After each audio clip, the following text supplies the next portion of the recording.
Hello everyone, welcome back. So, Lynx 12 bolt carrier change today. Okay, so last night took this gun apart to do a 15,000 round inspection and cleaning, and I noticed that this bolt, which is the second bolt that's in this gun, at 11,000 rounds, the original bolt that was in that Lynx, the tail part of the bolt broke, so it cracked over here. This part came off, and I changed out the bolt, put it into this carrier. There was a lot of work involved with getting this bolt to fit into this carrier.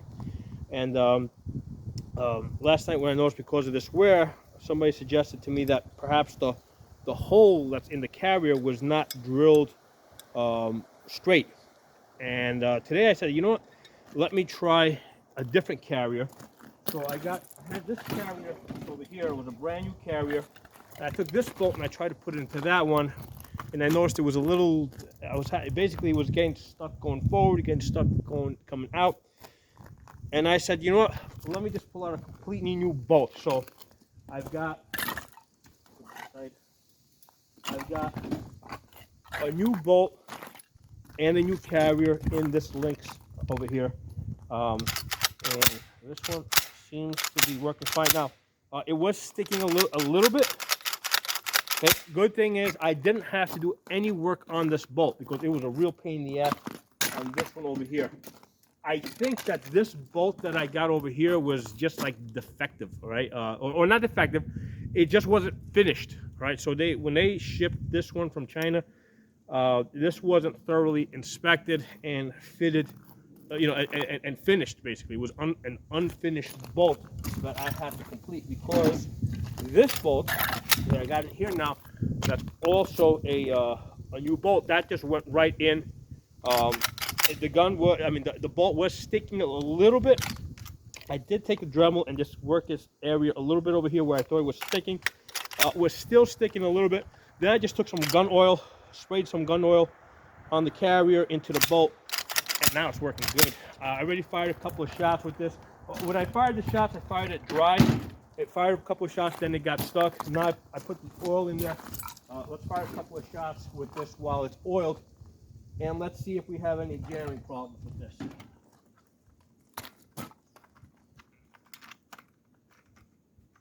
There we go.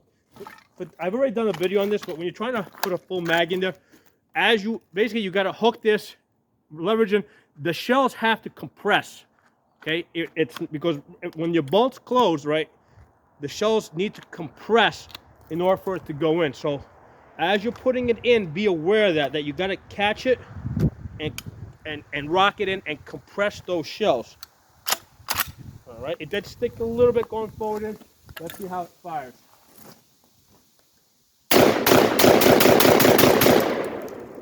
Rock and roll, baby. It still needs to break in. By the way, that was Winchester 100 round value shot, the cheapest shit that they have as far as birdshot goes at Walmart. I don't think I got this at Walmart. I got this online, but it's the same stuff that you would get at Walmart. So that's cheap stuff basically, and it's working good on this bolt. Let's take this bolt out.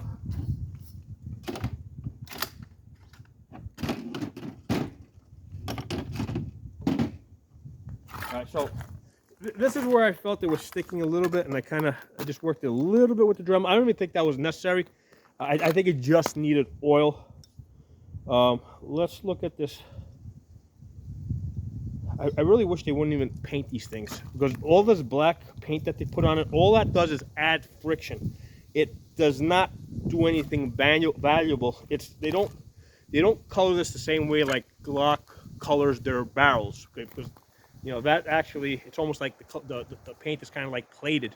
So this coloring that they put on these bolts and these bolt carriers, all it does is cause extra friction. So that's the braking process, right? The braking process is just trying to get the paint off of the parts that connect to each other.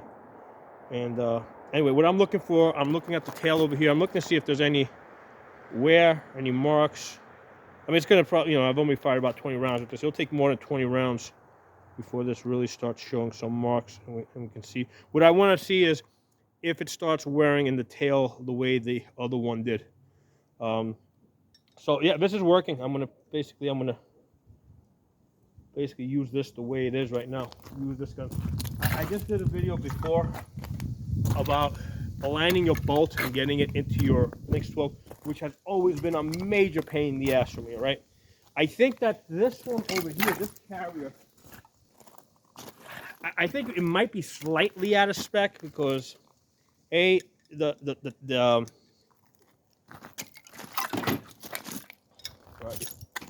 I'm seeing that where, and I just basically I put marker on this, right? Basically I use a Sharpie to color it. I cycled it a bunch of times, and I can see that the Sharpie marks are coming off of this, so definitely wearing in that spot. So anyway, so with this one over here, I think it might be slightly out of spec because I always have a really difficult time getting this to fit into that gun. This one, I noticed that this new one is going in there a bit easier. Okay, so the way we do this, you know, pointing the piston, you know, downrange. What you're gonna do is the bottom part here, right? When this goes in, this lug right here, that's gonna rotate to the right and forward. Then the top part here is gonna rotate to the left. Okay, so the bottom part, I'm sorry, no, bottom part rotates to the left, top part rotates to the right. All right, so let's do this again. So facing this away from you, bottom part goes in. The left and right again is screwed up here. So that's going to rotate this way in, and then this rotates the opposite way.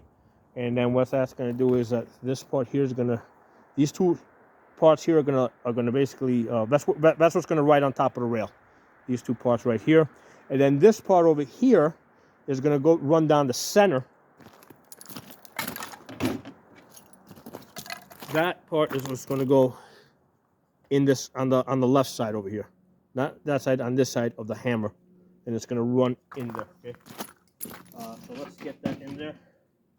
All right, so like I said, we rotate the bottom, working the way that way. Bottom rotate to the left, top rotate to the right.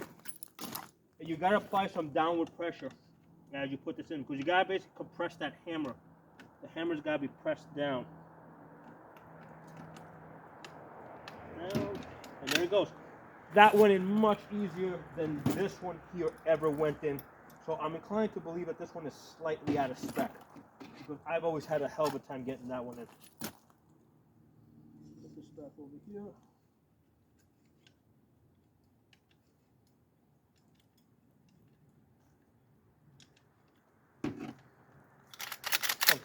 Yeah, so it's definitely got some more resistance,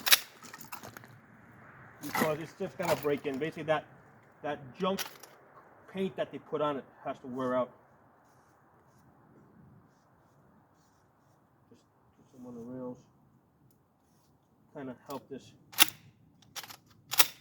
Here's the thing, I can get this gun to cycle, as you guys saw. The problem is that when I put other people on this gun that maybe aren't as strong when they hold the gun, they're probably gonna have jams. So what I'm gonna do is, like the Winchester stuff that I know is like lower velocity, I'm gonna use that in my other Lynx 12, and then when I use ammo that's like close to 1,300 feet per second, a little higher velocity, I'm going to use that in this gun here to use that to break this gun in. Now, one of the things that I'm realizing as I'm holding this gun here, hold on, let me pull this down for a second. So one of the things I'm realizing is that this mount that I have here, this is a UTG.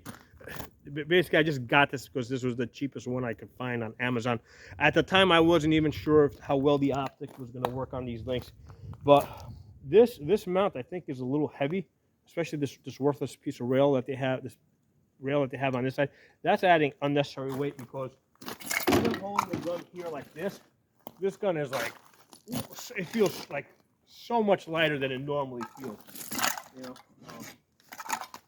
put the cover on.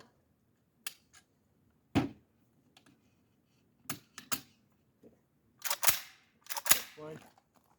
So that, that feels okay. Now, as soon as you add this on, slide this thing on, lock that down. Right. Yeah, I I hate this screw.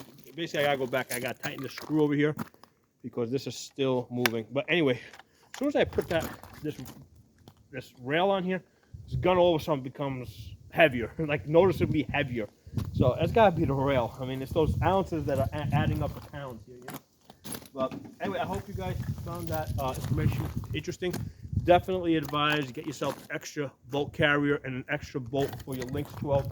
That's the most vulnerable part of your Lynx 12, the bolt carrier and the bolt.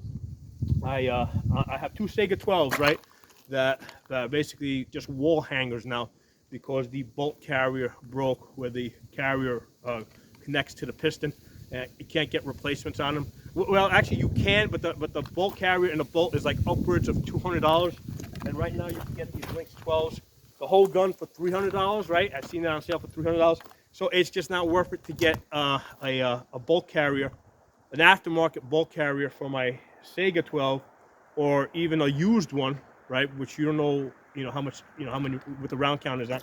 It's not worth it to pay $200 for a bolt carrier and bolt from my Sega 12 when you can get the whole gun for even when I was paying $400 or $500 for this, it's still you're better off with a new gun.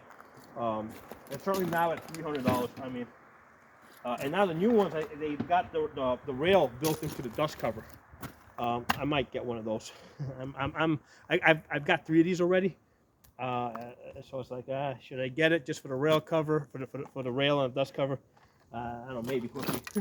So I hope you guys enjoyed the video. If you're not a member of the channel, subscribe and hit that bell button so you get notification from new videos I put up.